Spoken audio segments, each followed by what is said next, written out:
नमस्कार साथियों।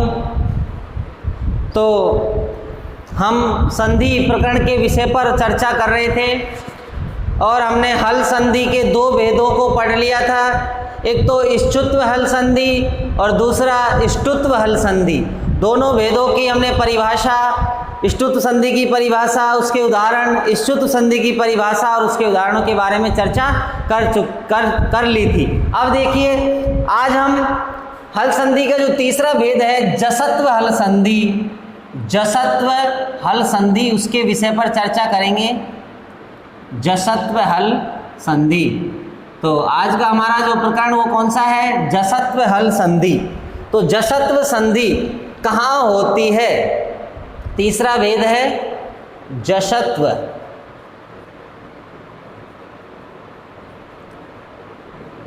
जसत्व हल संधि। तो देखिए, इसके लिए नियम है झलाम जसो अंते। झलाम जसो अंते, पहला नियम, झलाम जसो अंते। अब इसकी परिभाषा को हम समझेंगे जसत्व संधि की, कि जसत्व संधि कहाँ होती है। तो पदांते झलाम जसे स्यु, इसका अर्थ है या इसका संस्कृत में अर्थ है पदांते झलाम जसह स्यु, जसह स्यु। अब देखिए, ये झलाम जसो अंते ये कहता है कि झलाम जस, ये इसमें पद है, एक तो है झल, एक तो है झल और एक है जस, दूसरा कौन सा है? जस। तो ये झल और जस क्या है? झल क्या है और जस क्या है? तो झल एक प्रत्याहार है। जब वर्णमाला हमने पढ़ी थी तो वहाँ पर प्रत्याहार बनाना सिखाया था मैंने आपको। माहेश्वर सूत्रों के आधार पर प्रत्याहार का निर्माण किया जाता है और प्रत्याहार विधायक जो प्रत्याहार संज्ञा विधायक जो सूत्र था वो भी मैंने आपको लिखाया था, आदिर अंतेन सहिता। यदि माहेश्वर सूत्र याद होंगे तो हम प्रत्याहारों का निर्माण आसानी से कर सकते हैं। तो वो प्रत्याहार जब हमने पढ़े थे वहाँ पर माहेश्वर सूत्र, तो अब हमारे वो काम आने वाले हैं। तो जसत्व संधि है हल संधि का तीसरा भेद, और जसत्व संधि की परिभाषा हम लिख रहे हैं झलाम जसो अंते, झलाम जसो अंते। तो झलाम जसो अंते क्या कहता है कि झल के स्थान पर जस हो जाता है, झल के स्थान पर जस हो जाता है। तो देखिए, झल एक प्रत्याहार है और जस भी एक क्या है? प्रत्याहार है। तो झलम जब प्रत्याहार बनाते हैं तो माहेश्वर सूत्र में जो झ वर्ण है वहाँ से लेकर के ल वर्ण तक, अर्थात बीच में जितने इत्संज्ञक वर्ण आएंगे सभी को छोड़ देंगे और ल वर्ण तक जितने भी वर्ण आएंगे सभी का ग्रहण कर लेंगे, तो हमारा एक झल प्रत्याहार का निर्माण हो जाता है। कौन से प्रत्याहार का निर्माण हो जाता है? झल प्रत्याहार का। और जस प्रत्याहार का निर्माण हम जो करेंगे, जैसे प्रारंभ करेंगे और स तक, इस शरीफा वाले स तक जितने भी वर्ण आएंगे वहाँ तक हम बीच वाले इत्संज्ञक वर्ण अर्थात जो हलंत वर्ण है उनको छोड़ देंगे और जितने भी वर्ण आएंगे उनको हम क्या, उन वर्णों को क्या कहेंगे? हम जस प्रत्याहार के वर्ण कहेंगे, या वो जस प्रत्याहार के अंतर्गत बनते हैं और जस प्रत्याहार का हमारा क्या हो जाता है? निर्माण हो जाता है। सीधे शब्दों में आपको मैं बता देता हूँ, झल का मतलब होता है वर्गों के पहला अक्षर, दूसरा अक्षर, तीसरा अक्षर, चौथा अक्षर, स तथा है, ये वर्ण आते हैं झल प्रत्याहार में। और जस का मतलब होता है वर्ग का तीसरा अक्षर, तीसरा वर्ण या अक्षर। जस प्रत्याहार में वर्ग का तीसरा वर्ण आता है और झल प्रत्याहार में वर्ग का पहला, दूसरा, तीसरा, चौथा स और है वर्ण आते हैं, अर्थात ऊष्म वर्ण आते हैं। और जो 5 वर्ग होते हैं उन पांचों वर्गों के 5वें वर्ण को छोड़ करके, प्रत्येक वर्ग में 5 वर्ण होते हैं, तो अंतिम जो 5 वर्ण हैं उनको छोड़ देने हैं पांचों वर्गों के। तो पहला, दूसरा, तीसरे वर्ण को ग्रहण करेंगे तो हमारा कौन से प्रत्याहार का निर्माण हो जाएगा? झल प्रत्याहार का निर्माण हो जाएगा। तो देखिए, झलाम जसवंते क्या कहता है कि पदांते झलाम जसह स्यु, अर्थात पदांत झल के स्थान पर जसह स्यु, जस हो जाता है। क्या हो जाता है? जस हो जाता है। तो ये पदांत क्या होता है? पदांत एक तो होता है पदांत और एक होता है अपदांत। एक तो होता है पदांत और एक होता है अपदांत। पदांत का मतलब होता है पद का अंत, पद का अंत, इसको क्या कहते हैं हम? पदांत। अर्थात जहाँ पर किसी भी पद का अंत हो जाता है, अर्थात उसके बाद वो पद होता ही नहीं है, उसका कोई प्रयोजन ही नहीं है, अंतिम वर्ण, उसी को क्या कहते हैं, पदांत। जैसे ये अच है, अच लिखूंगा तो अच के बाद कुछ लिखेंगे क्या, नहीं, अच पूरा हो गया, अच क्या हो गया, पूरा हो गया। अब लिखूंगा मैं बुध, बुध धन धी, बुध धन धी। अब बुध धन धी करेंगे तो ये क्या बनेगा, बुद्धि बनेगा। तो ये पदांत नहीं है, ये वर्ण है, ये पद है, पद का अंत है, अर्थात यही पद है, अंत में अच ही होता है, उसके बाद में कुछ भी नहीं होता है। तो ये क्या हो गया, पदांत हो गया। जैसे लिखूं वाक, वाक लिख दूं वाक, तो वाक का मतलब वाणी, और वाक क्या हो गया, वाणी, वाणी का मतलब क्या संस्कृत में क्या होता है, वाक, और वाक क्या हो जाता है, समाप्त हो जाता है। तो ये पदांत है, क्या है, पदांत। तो ये पदांत और अपदांत, ये बुध है, ये क्या है, अपदांत है। तो इस अपदांत और पदांत के बारे में आपको पता चला। अब देखिए ये जलाम जसवंते सूत्र है, इसका अर्थ हमको लिखना है कि झल के स्थान पर जस होता है, तो झल एक प्रत्याहार है और जस भी क्या है, प्रत्याहार है। तो ये सूत्र क्या कहता है कि पदांते झलाम जसः स्युः, अर्थात पद के अंत में झल प्रत्याहार के वर्ण के स्थान पर जस प्रत्याहार का वर्ण हो जाता है, या जल को जस में बदल देते हैं, तो वहाँ पर संधि कौन सी हो जाती है, जसत्व संधि हो जाती है। कौन सी संधि हो जाती है, जसत्व संधि हो जाती है। तो इसका अर्थ लिखिए, अर्थ इसका पदांत झल प्रत्याहार, झल प्रत्याहार, झल प्रत्याहार का मतलब क्या होता है, वर्गों के पहला, दूसरा, तीसरा, चौथा तथा श और है।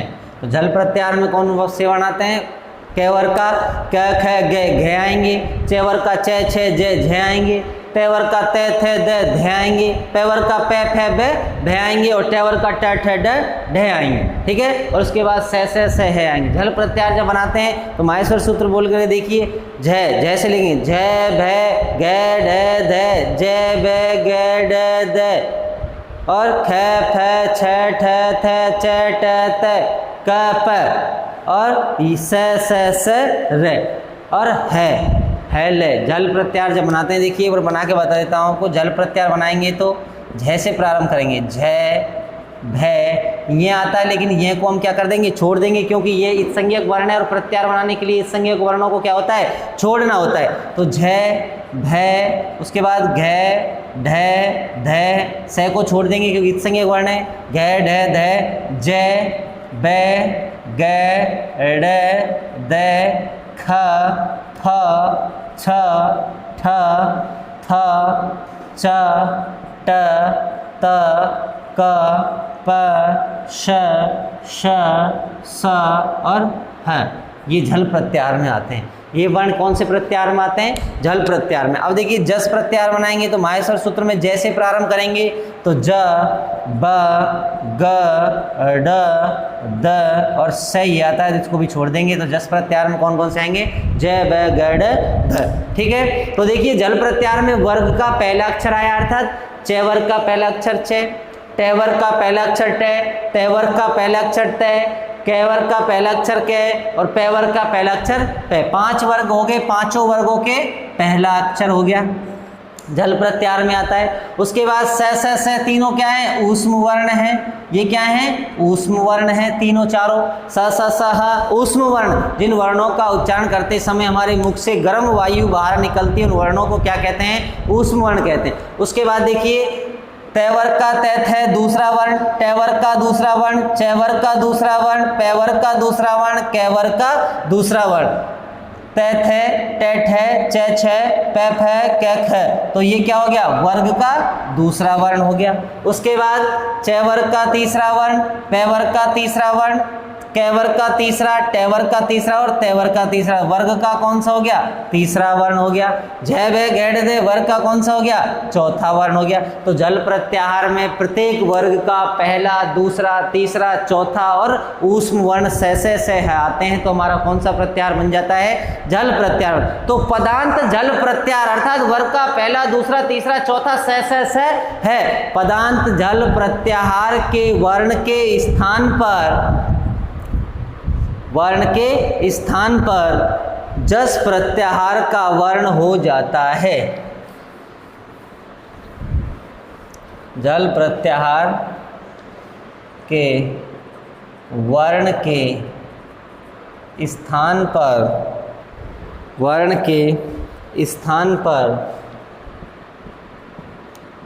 जस प्रत्याहार का मतलब क्या होता है? प्रत्येक वर्ग का तीसरा वर्ग हो जाता है। पदांत जल, अब सामने कोई स्वर हो चाहे कुछ भी हो, लेकिन पदांत में क्या होना चाहिए? जल प्रत्याहार का वर्ण होना चाहिए। पदांत में क्या होना चाहिए? जल प्रत्याहार का वर्ण होना चाहिए, तो ही जल प्रत्याहार के वर्ण के स्थान पर क्या होगा? जस प्रत्याहार का वर्ण हो जाएगा। जैसे देखिए, जैसे समझिए इसको एक बार। जल प्रत्याहार का वर्ण जैसे क, ख, ग, घ, कै वर्ग का पहला, दूसरा, तीसरा, चौथा, उसके बाद च वर्ग का च, छ, ज और झ, ट वर्ग का ट, ठ, ड और ढ, त वर्ग का त, थ, द और ध, और प वर्ग का प, फ, ब और भ। ठीक है। अब देखिए ये प्रत्येक वर्ग का पहला, दूसरा, तीसरा, चौथा वर्ण, तो कै वर्ग का चारों वर्ण हो गए, च वर्ग के चारों, ज वर्ग के चारों, त वर्ग के चारों और प वर्ग के चारों। तो प्रत्येक वर्गों के पहले, दूसरे, तीसरे और चौथे वर्ण हो गए। अब देखिए उसके बाद कौन से वर्ण आते हैं? ऊष्म वर्ण आते हैं। कौन से वर्ण आते हैं? ऊष्म वर्ण। अब देखिए ऊष्म वर्ण, अब हमको ये तो समझ में आ गया कि कै वर्ग का क्या होगा? कोई सा भी वर्ण हो, पहला, दूसरा, तीसरा, चौथा, तो उसी वर्ग का तीसरा वर्ण अर्थात जस प्रत्याहार हो जाता है। तो इस जब ये कै वर्ग का कोई सा भी वर्ण आ जाए तो उसके स्थान पर क्या करेंगे हम? जस का मतलब वर्ग का तीसरा, तो ग ही करेंगे। क्या करेंगे? ग करेंगे। ग क्यों करेंगे? क्योंकि जिस वर्ग का जो वर्ण आता है उसी वर्ग का तीसरा वर्ण हो जाता है। जस का मतलब क्या होता है? वर्ग का तीसरा वर्ण। और उसके बाद च वर्ग का कोई सा भी वर्ण आ जाए तो च वर्ग के बाद क्या करेंगे हम? च वर्ग के स्थान पर ज करेंगे। ट वर्ग में से कोई आ जाए तो क्या करेंगे? ड करेंगे। त वर्ग में से कोई सा भी आ जाए तो क्या करेंगे? द करेंगे। और प वर्ग में से कोई सा भी आ जाए तो क्या करेंगे? प, फ, ब करेंगे।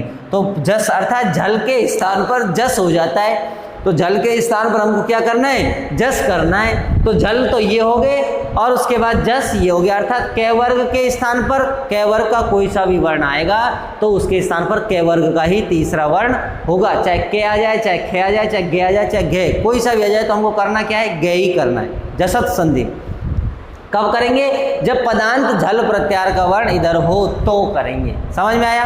अब देखिए उसके बाद आती है बात ऊष्म वर्णों की। से और हो तो भी क्या करेंगे हम?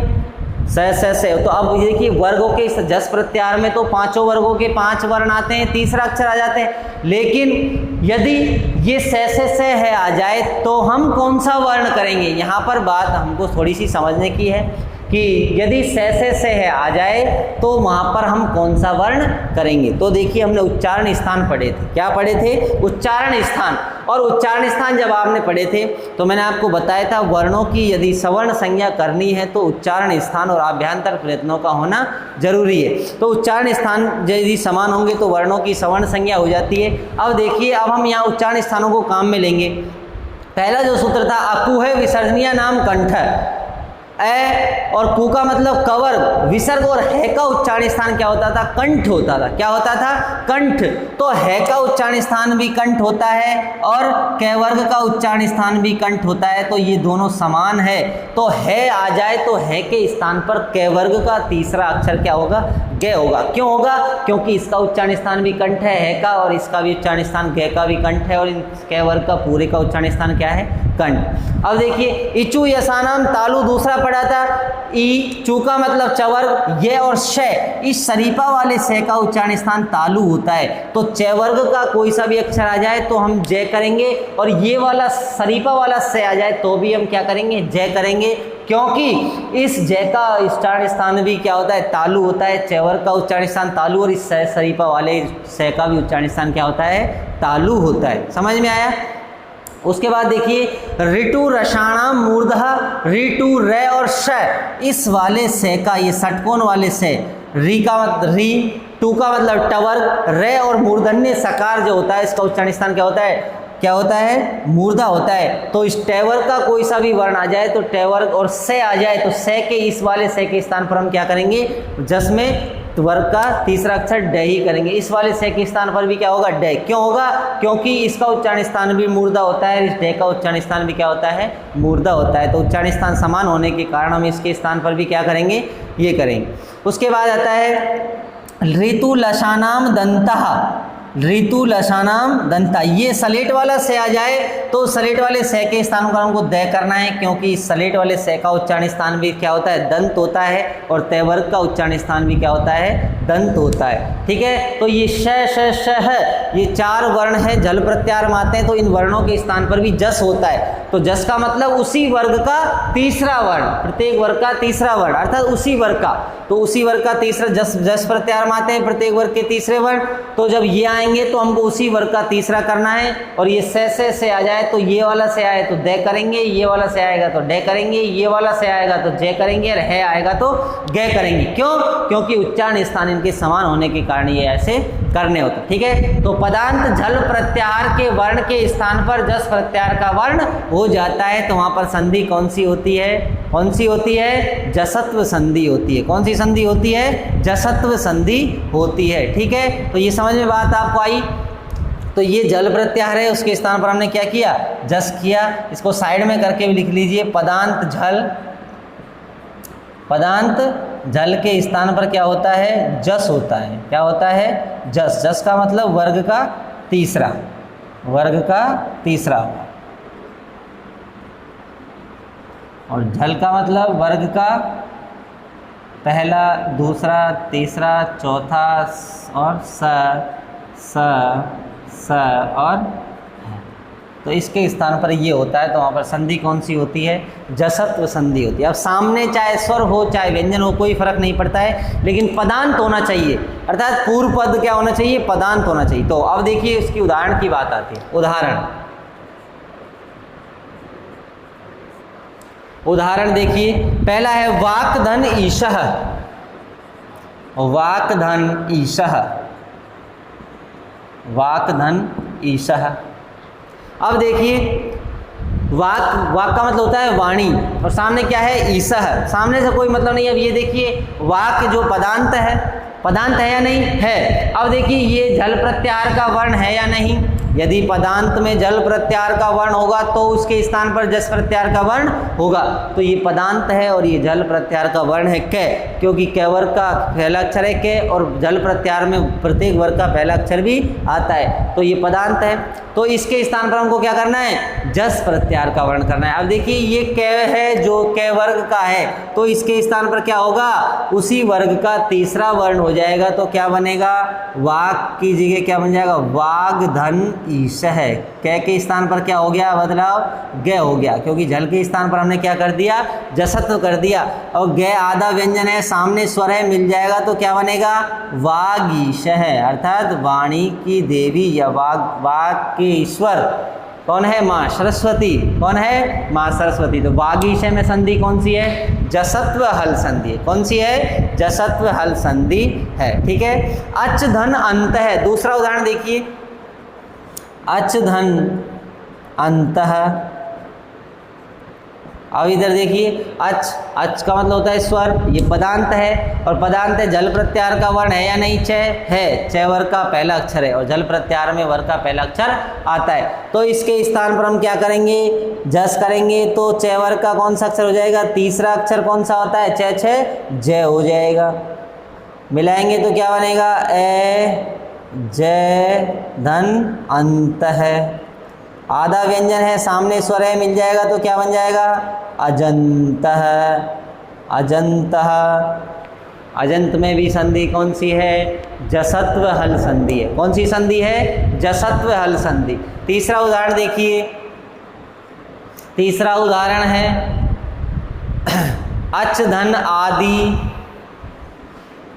अच धन आदि। अब देखिए पदांत झल प्रत्याहार का वर्ण है, उसके स्थान पर जस का क्या हो जाएगा, जय हो जाएगा। मिलाएंगे तो ए जय धन आदि, और जब स्वर व्यंजन में आधे में स्वर मिल जाएगा तो क्या बनेगा, ए जादी, क्या बन जाएगा, आजादी। तो आजादी में भी संधि कौन सी है, जसत्व संधि है। कौन सी संधि है, जसत्व संधि है। कौन सी है, जसत्व संधि। ठीक है। अब देखिए जगत धन अम्बा, जगत धन अम्बा, और पांचवा है सुप धन अंतः, सुप धन अंतः।